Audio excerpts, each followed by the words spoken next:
Bonjour les joueuses, bonjour les joueurs. Alors nous allons continuer notre saga du choix des joueurs, où en fait j'invite des membres de la communauté qui sont volontaires pour tourner une vidéo sur leur parcours ludique et sur 7 jeux qu'ils ont choisi de nous partager, de nous faire partager.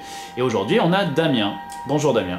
Bonjour à tous, moi c'est Damien, 32 ans, et membre premium du magasin Je joue, je partage. Donc du coup maintenant je vais vous présenter les jeux qui ont marqué le monde ludique pour moi.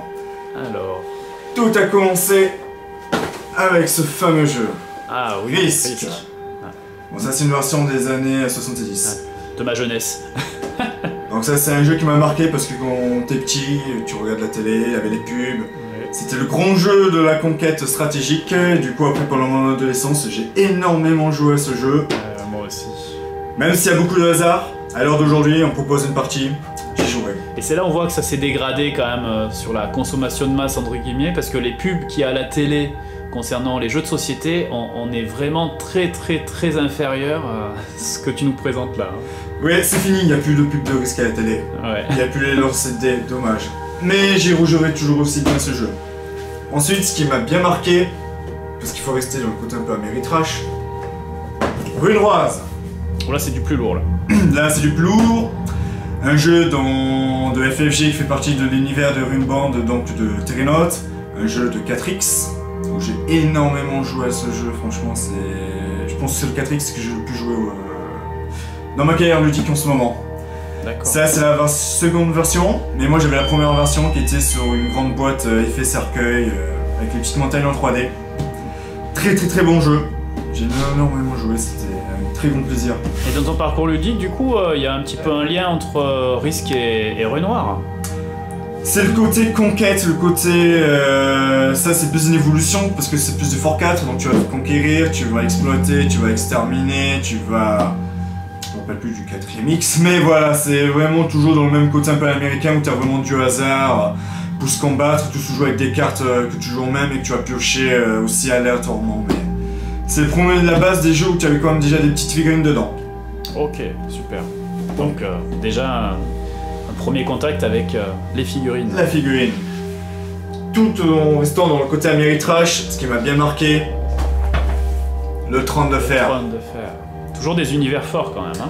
Toujours des univers forts, parce que moi je suis vraiment dans les jeux très thématiques à l'époque. Ce jeu, je connaissais l'univers bien avant la série, je connaissais les livres, donc du coup le jeu de société je le connaissais depuis très longtemps, depuis la V1, où il n'y avait pas encore l'extension de nom des ports, où les graphiques c'était vraiment plus moche que ça. Mais c'est un des mes meilleurs jeux que j'ai totalement adoré. Hein. C'est un beau jeu là, hein. Franchement c'est... Quand tu joues à plusieurs, chacun pose ses jetons, que tu les retournes pour pouvoir donner les ordres et tout. Le côté diplomatique, le côté négociation, c'est vraiment un très bon jeu, à part que le seul défaut c'est qu'il faut vraiment jouer avec de 5 à 6 joueurs. D'accord. Pour des parties de 4 à 5 heures. Mais il restera toujours gravé dans ma mémoire ce jeu, c'est le meilleur parce que j'ai quand même pas mal de petites anecdotes dessus quand même. Hein. Avec la super extension aussi. De la mer des dragons. Ouais. Ce jeu a permis que j'ai fait une partie une fois, une fille n'avait pas du tout adoré au jeu. Pendant une semaine elle a parlé aux gens comme quoi elle a détesté.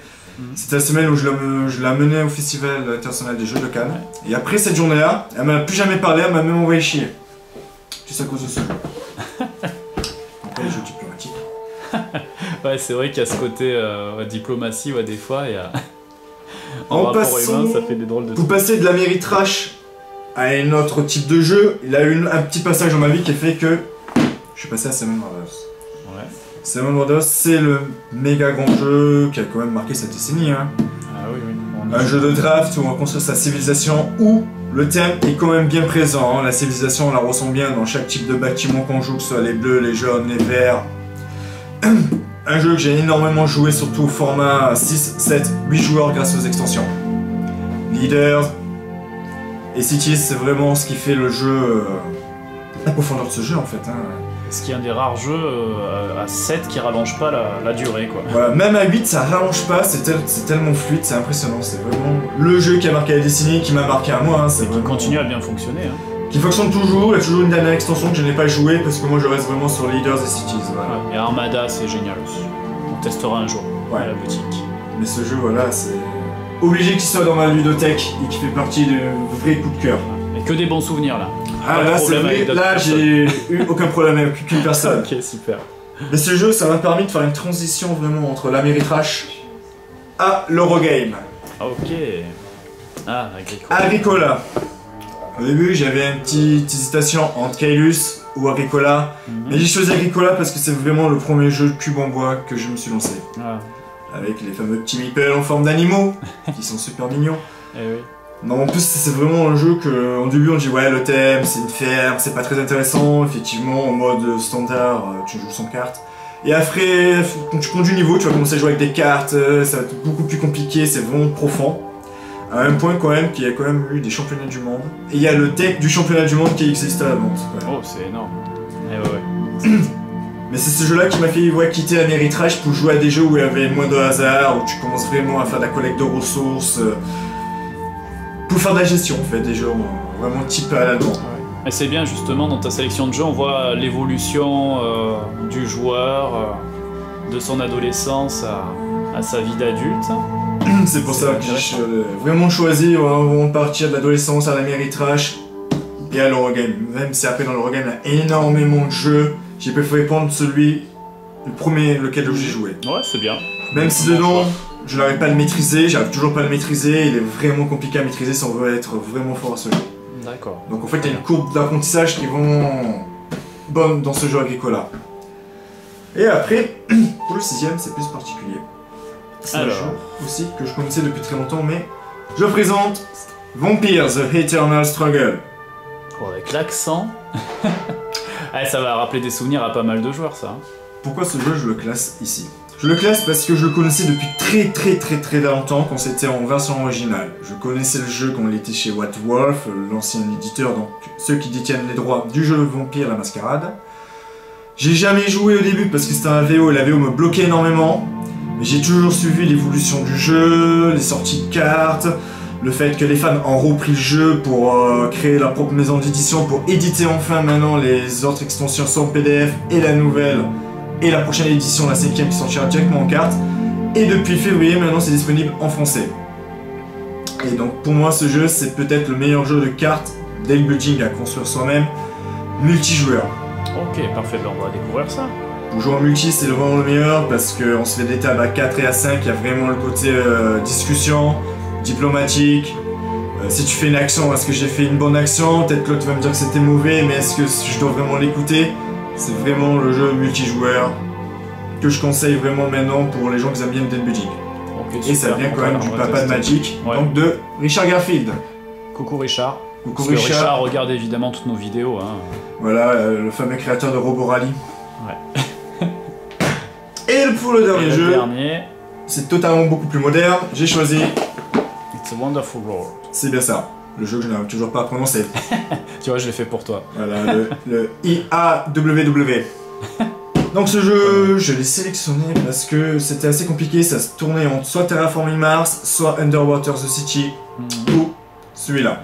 J'ai choisi celui-là pourquoi? Parce que c'est vraiment un pur jeu de draft. Étant un petit ancien joueur de Magic, j'ai participé à pas mal de drafts.